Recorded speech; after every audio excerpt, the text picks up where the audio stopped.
బహూనాం జన్మనామంతే జ్ఞానవాన్ మాం ప్రపద్యతే. అనేకమైనటువంటి జన్మలు గడవగా గడవగా గడవగా ఎప్పుడో చిట్ట చివరికి వాసుదేవుడే సర్వము అనేటువంటి జ్ఞానం కలుగుతూ ఉంటుంది అని చెప్పారు. కాబట్టి కారణ కార్యహేతువగు కంజదళాక్షుని కంటే అన్యులెవ్వారును లేరు తండ్రి. భగవంతు అనంతుని విశ్వభావనోదారుని సద్గుణావళులుదాత్తమతిన్ కొనియాడకుండినన్ చేరవు చిత్తముల్ ప్రకృతి చెందని నిర్గుణమైన బ్రహ్మమున్. బ్రహ్మదేవుడు ఉపనిషత్తులలో చెప్పినటువంటి సారభూతమైనదంత పిండి భాగవతంలో నారదుడికి ఉపదేశం చేశాడు. దాన్ని వ్యాసుల వారు అక్షరబద్ధం చేశారు. దానిని తెలుగుల పుణ్యపేటి అయినటువంటి పోతన గారు దాన్నంతటినీ పరమ ప్రసాద గుణభూయిష్టమైనటువంటి రచనతో భాగవతాన్ని మనకు అందించారు. నిజానికి అందుకనే ఆయన అన్నాడు, భాగవతము తెలిసి పలుకుట చిత్రంబు శూలికైన తమ్మి చూలికైనా అని అన్నాడు. కనుక దాన్నంతటినీ మనం భావన చేస్తున్నాము అని అంటే మనం ఏ స్థాయిలో ఉన్నామో కొంచెం జాగ్రత్తగా ఆలోచించుకోవాలి. నేలబారులో లేం, మనం చాలా పై యాత్రలో చాలా చాలా ఉదాత్తమైన స్థితికి వస్తున్నాం. ఎందుకనంటే చెప్పే నేను, వినే మీరు అందరూ కూడా ఆ పరమాత్మ లక్షణానికి ఉన్ముఖంగా ప్రయాణం చేస్తున్నాం. అలసత పరున్న మనుజుండు కలియుగంబు అన్నాడు. కలియుగ లక్షణం ఏమిటంటే మొద్దులాగా పడుండటం. త్రేత యాయి, త్రేతాయుగం అనేటువంటిది నడిచేవాని లక్షణం. త్రేత ఉత్థితుడు, ద్వాపరంబు యాయి, తర్వాత పరిగెత్తేవాడు అని 4 యుగాలకు వాళ్ళ లక్షణాలని చాలా చక్కగా చెప్పారు. కనుక మనం ఆ మార్గంలో ఉన్నాం కనుక మనం చేయవలసిన పనంతా ఏమిటంటే చిట్ట చివరికి మనం చాలా జాగ్రత్తగా ఉండి సాధించవలసింది ఏమిటంటే ఈ దారిలో నుంచి భ్రష్టులం కాకుండా ఉండాలి. ఈ దారిలో నుంచి పెడదారులు పట్టకుండా ఉండాలి. మనకు భగవంతుడు మేధాశక్తినిచ్చాడు. ఆ మేధాశక్తిని ఆ బ్రహ్మ పదార్థాన్ని తెలుసుకోవడానికి వినియోగించాలి. అంతేగాని అతి తెలివి అంటాం కొంతమంది. రాముడెవరు, కృష్ణుడెవరు, పూజలు ఏమిటి, పురస్కారాలు ఏమిటి. ఇప్పుడు చాలామంది మహానుభావులు లోకాన్ని వాళ్ళంతటా వాళ్ళు ముద్ర వేసుకొని మేము గురువులము అని చెప్పి వాళ్లకు తెలిసినటువంటి వెంట్రుక మొక్క అంత జ్ఞానాన్ని ప్రచారం చేస్తూ అనంత కాలంలో సంప్రదాయ రూపంలో వచ్చేదాన్ని అంతటినీ కూడా పాడు చేస్తున్నారు. ఇది చాలా ఘోరమైనటువంటి ఆపద. కనుక మనం జాగ్రత్తగా గమనించాలి. మనం ఈ మార్గం నుంచి భ్రష్టం కాకూడదు. ఏమిటా మార్గము? భక్తి మార్గము. దాన్ని చక్కగా చెప్పినది భాగవతం. భగవద్గీత జ్ఞాన మార్గము, భాగవతం భక్తి మార్గము. భక్త్యా త్వనన్యయ, అనన్య భక్తి చేతనే నన్ను చేరుకుంటారు అని భగవంతుడు చెప్పాడు. కారణ కార్యహేతువగు కంజదళాక్షుని కంటే, కంజదళాక్షుడు అని అంటే పద్మదళముల వంటి కన్నులు కలవాడు. ఆయన కన్నులు పద్మదళములలాగా, తామర రేకులలాగా, తామర పువ్వులో అనేకమైన రేకులు ఉంటాయి చూడండి, ఆ రకంగా ఉంటాయి అని. ఎంత చక్కటి పోలిక. ఆ పద్మదళము అనేటువంటిది మనకందరికీ తెలుసు. ఓ పద్మ పుష్పం తీసుకుని అందులో ఒక రేకు తీసుకుని చూస్తే తెలుస్తుంది.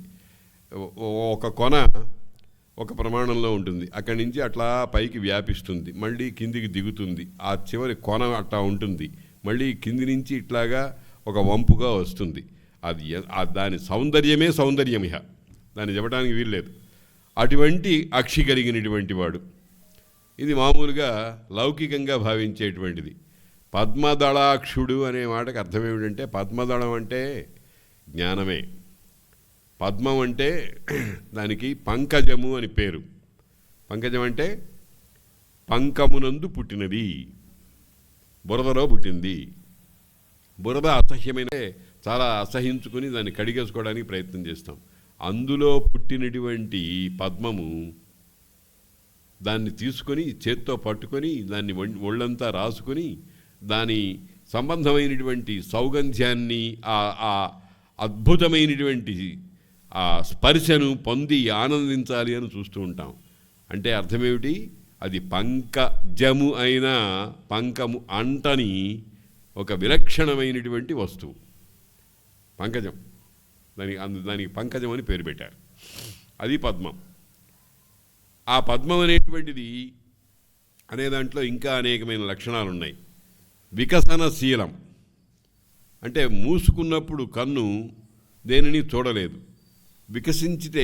వికసించడం ప్రారంభిస్తే ఆ తెరుచుకోవడం అనేటువంటిది వెంట్రుక వాసైనా సరే మనకి అనేకమైన పదార్థాలు కనిపిస్తూ ఉంటాయి. పూర్తిగా వికసిస్తే సర్వ పదార్థాలు కనిపిస్తూ ఉంటాయి. కాబట్టి పద్మం అనేటువంటిది చాలా గొప్ప వస్తువు. ఇంకా కూడా నేను చెప్పాను, పద్మము ముకుళించుకున్నప్పుడు ఏకాగ్రంగా ఉంటుంది, వికసించినప్పుడు సర్వతోముఖంగా ఉంటుంది. అంటే పద్మపు మొగ్గ ఉందనుకోండి, అది దాంతోనే పోల్చారు హృదయం అనేటువంటి ఒక మాంసభ పిండాన్ని.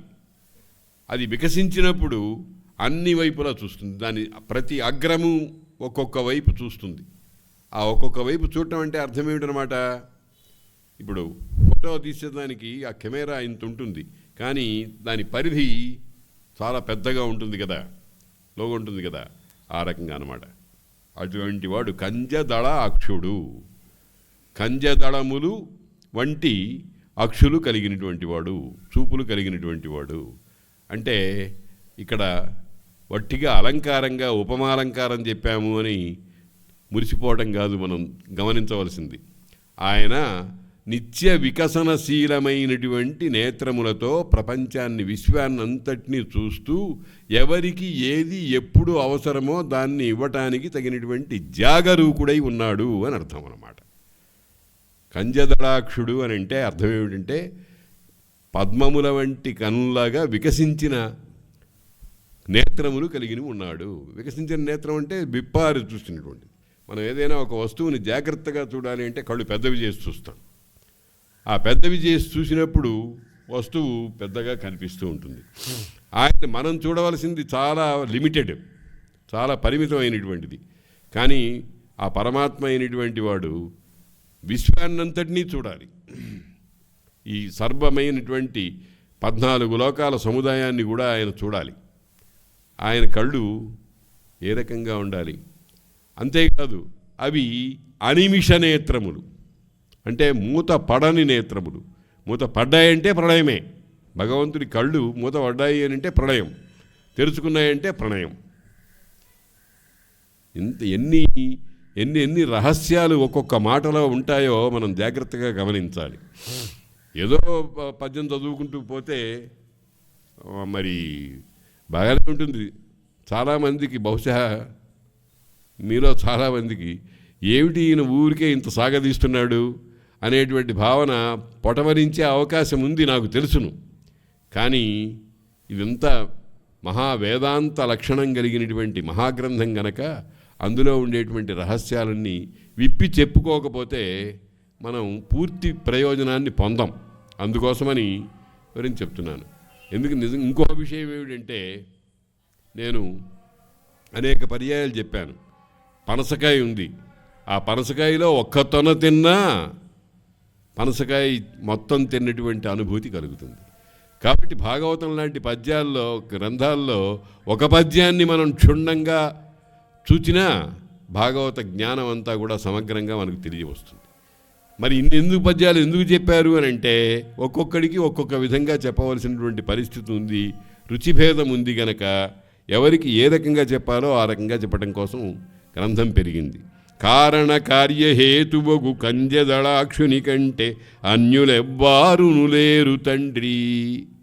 ఆ మహావిష్ణువు, శ్రీమన్నారాయణుడు అనేటువంటి పరబ్రహ్మము, ఈ శ్రీమన్నారాయణుడు అనేది కూడా 2వ స్థాయియే. దాన్ని దాటినటువంటి నామ రూప గుణ క్రియాదులు లేనిటువంటి అఖండ సచ్చిదానందాత్మక పరబ్రహ్మమును, దాన్ని మనం ఏదో ఒక పేరుతో పిలుస్తున్నాం. ఏదో ఒక పేరుతో పిలవాలి కనుక, పిలవకపోతే మనకు వ్యవహారం కష్టం కనుక శ్రీమన్నారాయణుడు అని అంటున్నాం. అంటే అన్యులెవ్వారును లేరు తండ్రి, ఈ సృష్టిలో ఎవరు లేరు. తండ్రి అంటున్నాడు ఎవరిని? కొడుకుని. తండ్రి అని, తండ్రి కొడుకుని తండ్రి అని సంబోధిస్తున్నాడు. తండ్రి అంటే జనకుడు, జన్యుడు, పుట్టినవాడు కొడుకు. మరి బ్రహ్మదేవుడికి పుట్టినటువంటి వాడుగా అభివర్ణింపబడిన నారదుడిని తండ్రి అంటున్నాడంటే అర్థం ఏమిటంటే, ఈ సృష్టిలో తండ్రితనము కొడుకుతనము అనేటువంటివి సర్వకాల సర్వావస్థల్లో ఏకరూపంగా ఉండవు.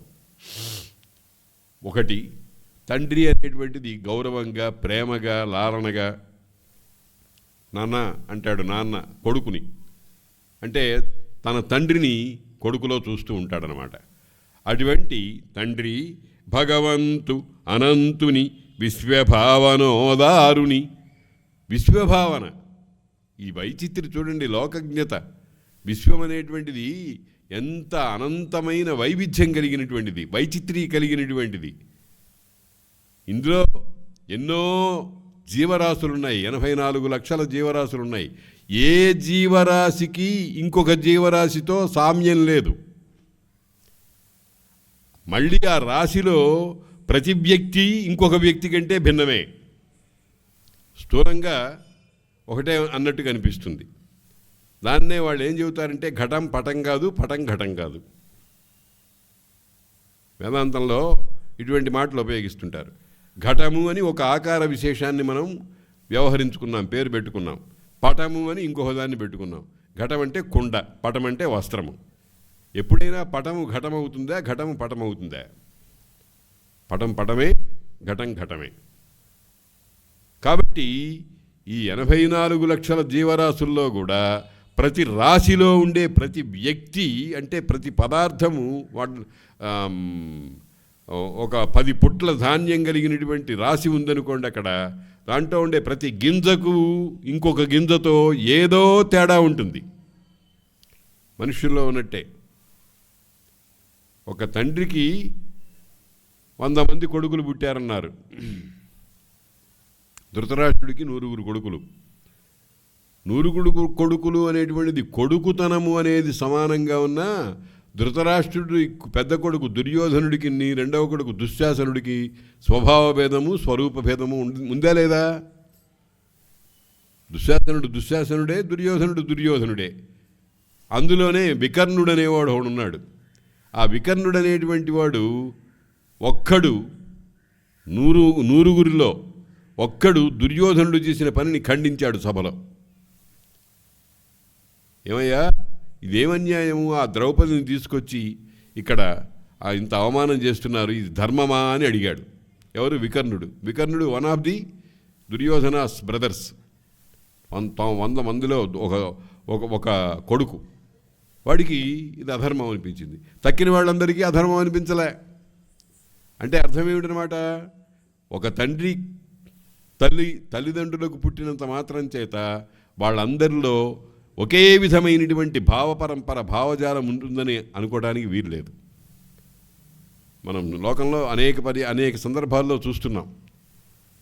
ఒక తండ్రికి 5 కొడుకులు ఉన్నారంటే ఒక కొడుకేమో ఆయన పేరు ప్రతిష్టలని మంట కలుపుతాడు, ఒక ఆయన ఆ పేరు ప్రతిష్టల్ని ఉద్దీప్తం చేస్తాడు. లోకంలో మనం చూస్తూనే ఉన్నాం అనేక సందర్భాల్లో. కాబట్టి ఈ వైవిధ్యము అనేటువంటిది ఉంది కనుక అటువంటి వైవిధ్యము ఉన్నటువంటి దాంట్లో ఏకత్వాన్ని దర్శించాలి. ఆ ఏకత్వమే భగవంతుడు. ఆ వికర్ణుడు అన్నాడు, ఏమయ్యా ఇది అధర్మము అని ప్రకటించాడు. లేచి నుంచుని నిండు సభలో ప్రకటించాడు. ప్రకటిస్తే దానికి వాడు చెప్పినటువంటి ఆర్గ్యుమెంట్కి సరైనటువంటి కౌంటర్ ఆర్గ్యుమెంట్ చేయలేక కర్ణుడు అధా నోరు మూసుకొస్తా అన్నాడు. కొంతమంది పిల్లలు చాలా చాలా మంచి ప్రశ్నలు అడుగుతూ ఉంటారు, లోతైన ఆలోచనకు సంబంధించినటువంటి ప్రశ్నలు అడుగుతూ ఉంటారు. మొన్ననే మా తమ్ముడి కొడుకు చక్కటి ప్రశ్న అడిగాడు. ఏనాన్నా, రాముడు అన్నాము, ఆ రాముడు అనే పేరుకి చాలా విలక్షణమైనటువంటి అర్థం ఉంది, అందుకని ఆయన పరమాత్ముడు అని అన్నాము. మరి ఆ రాముడికి పూర్వంలో పరశురాముడు ఉన్నాడు కదా, ఆయన పేరు కూడా రాముడే కదా. దశరథ రాముడికి ఉండేటువంటి ప్రసిద్ధి పరశురాముడికి ఎందుకు కలగలేదు అని ఓ ప్రశ్న అడిగాడు. చాలా ఆలోచనాత్మకమైనటువంటి ప్రశ్న. అటువంటి ప్రశ్నలు అడుగుతూ ఉంటారు. ఈ ప్రశ్నలు అడుగుతూ ఉంటే, పిల్లలు అడుగుతూ ఉంటే చెప్పలేనివాడు నమ్మక అది అట్లా ఉంది అంతే అంటే వాడు మంచి ఉపాధ్యాయుడు కాదు. వాడికి సమాధానం చెప్పాలి, వాడికి తృప్తికరమైన సమాధానం చెప్పాలి. వాడు మళ్ళీ ఆ ప్రశ్నను ఇంకొకటి దగ్గర ప్రదర్శించవలసిన అవసరం లేకుండా చెప్పాలి. నేనేం చెప్పానంటే, నాయన రామ అనే శబ్దము అనాదిగా ఉన్నది, కాబట్టి పరశురాముడికి పేరు పెట్టారు. పరశురాముడు కాదు, ఆయన పేరు రాముడే. ఊరికే ఈ దశరథరాముణ్ణిను బలరాముణ్ణి వేరు చేసి చూపించడానికి పరశురాముడు అన్నారు, బొడ్డల చేతిలో ఉంటుంది గనక. కానీ ఆ రామశబ్దము అనాదిగా ఉన్నదే, కానీ ఒక ప్రత్యేకమైనటువంటి విలక్షణమైన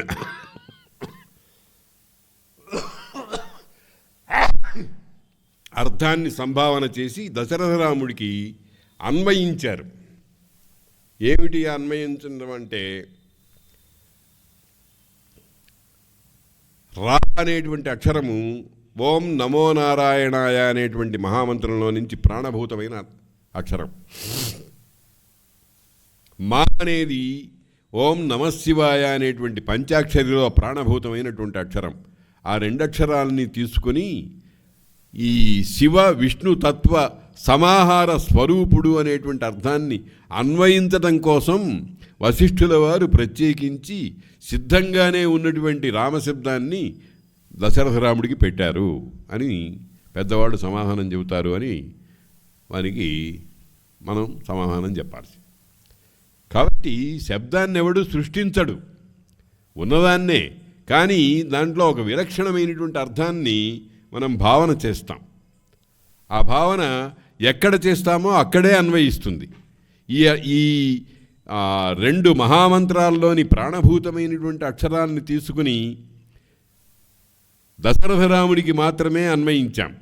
అంతకుముందు పరశురాముడు ఉంటే ఆయనకి ఆ మాట ఆయన అర్థం వేరు. రాముడు అంటే రమించేవాడు, ఎవరిని చూసి అందరూ ఆనందపడతారో ఆయన అనేటువంటి సామాన్య అర్థం అటువంటిది వర్తిస్తుంది అని ఇట్లాగా.